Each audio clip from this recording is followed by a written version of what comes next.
बाहर तो बर्फ की चादर सी जम गई है। अब तो कोई घर से बाहर निकलने की हिम्मत नहीं करेगा। पता नहीं कब तक ऐसा ही चलता रहेगा। मोहन। अरे ओ मोहन।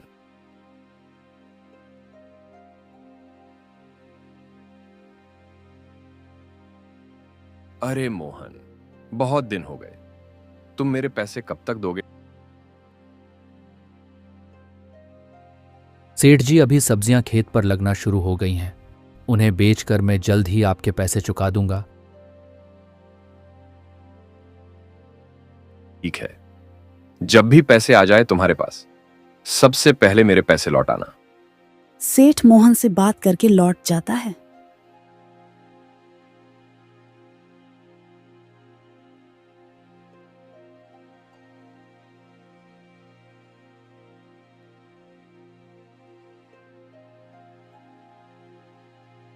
गीता, मैं तुम खाना बना दो, मैं खाना खाकर खेत पर जाता हूँ सब्जियां तोड़ने। जा भी। जी मैं अभी खाना बना देती हूँ। जी आप जल्दी लौट आएगा, ठंड भी इतनी ज्यादा है और ऊपर से ये मौसम भी खराब हो रहा है। हाँ गीता, मैं जल्दी सब्जियां तोड़कर लौट आऊंगा। मोहन शाम के समय खेत से सब्जियां तोड़ कर लाता था और उन्हें सुबह बाजार में बेच देता था। मोहन सब्जियां तोड़कर अपने घर लौट आता है। मोहन को घर लौटते लौटते रात हो जाती है।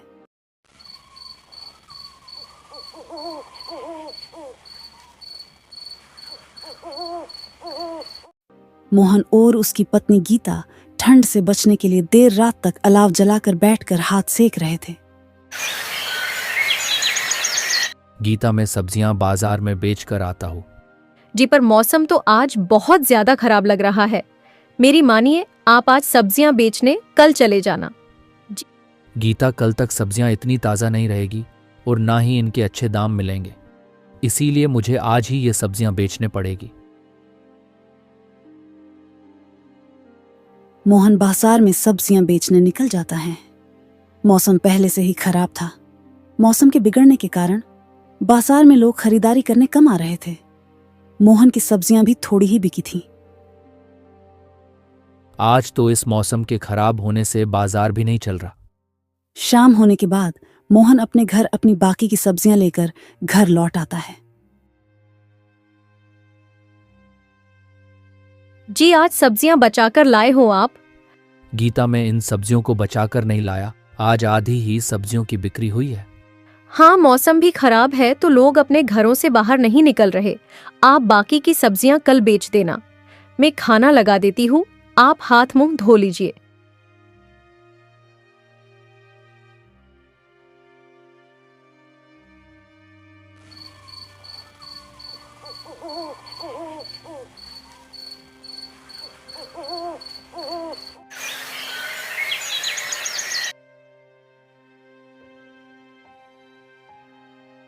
सुबह होते ही मौसम और अधिक बिगड़ गया और तेज हवाओं के साथ साथ बर्फ पड़ने लगी। मोहन और गीता अपने दरवाजे पर खड़े होकर बाहर देख रहे थे। बाहर तो बर्फ की चादर सी जम गई है। अब तो कोई घर से बाहर निकलने की हिम्मत नहीं करेगा। पता नहीं कब तक ऐसा ही चलता रहेगा। हाँ गीता, पता नहीं, पर मुझे सब्जियां बेचने जाना ही होगा। सेठ जी से जो पैसे सब्जियां उगाने के लिए लाया था उन्हें भी लौटाना है। मोहन सब्जियां को लेकर अपने घर से निकल जाता है। बर्फ और ठंड के कारण चारों तरफ सफेद चादर सी जम गई थी।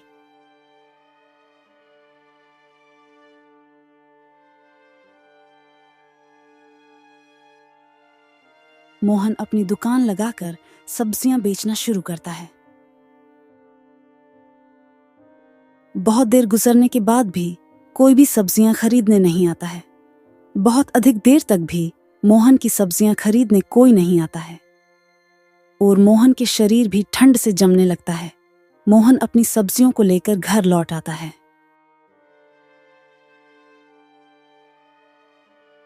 सुनिए जी, बाहर बहुत अधिक ठंड है, आप चूल्हे के पास बैठ जाइए।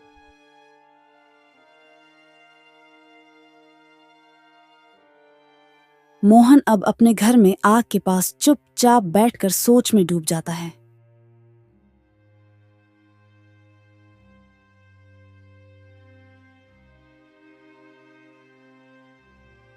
क्या हुआ जी, आप क्या सोच रहे हैं?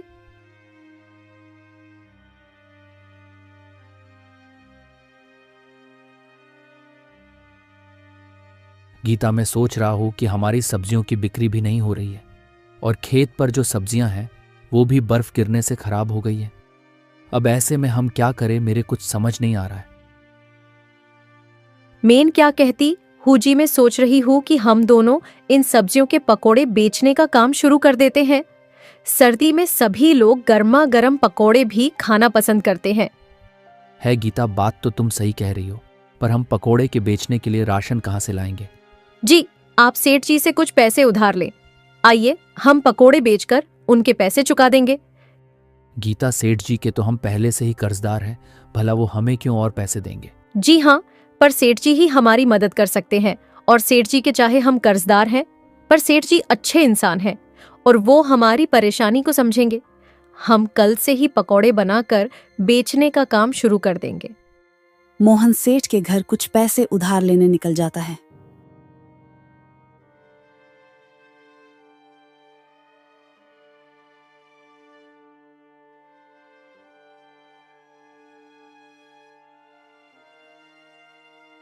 राम राम सेठ जी। सेठ जी, मुझे कुछ पैसे उधारी पर चाहिए थे। मैं 1 महीने में आपके सारे पैसे चुका दूंगा।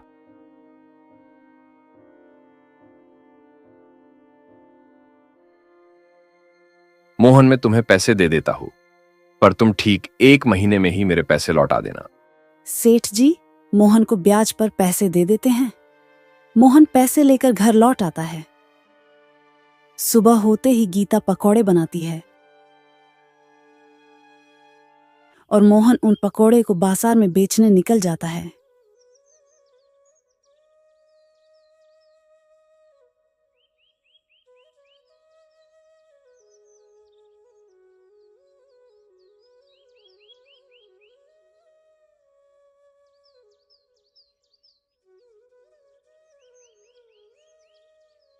अरे भाई, पकोड़े दे दो।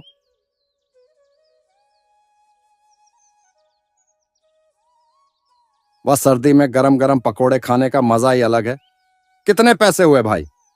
जी 20 रुपए। ये लो भाई तुम्हारे पैसे। मोहन के पकोड़े सारे बिक जाता है। सारे पकोड़े को बेचकर मोहन अपने घर चला जाता है।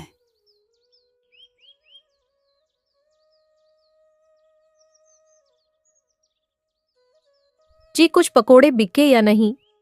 गीता, कुछ पकोड़े बिके नहीं बल्कि सारे पकोड़े बिक गए हैं। ये तो अच्छी बात है। मैं कल से थोड़े और अधिक पकोड़े बना दूंगी। हाँ गीता।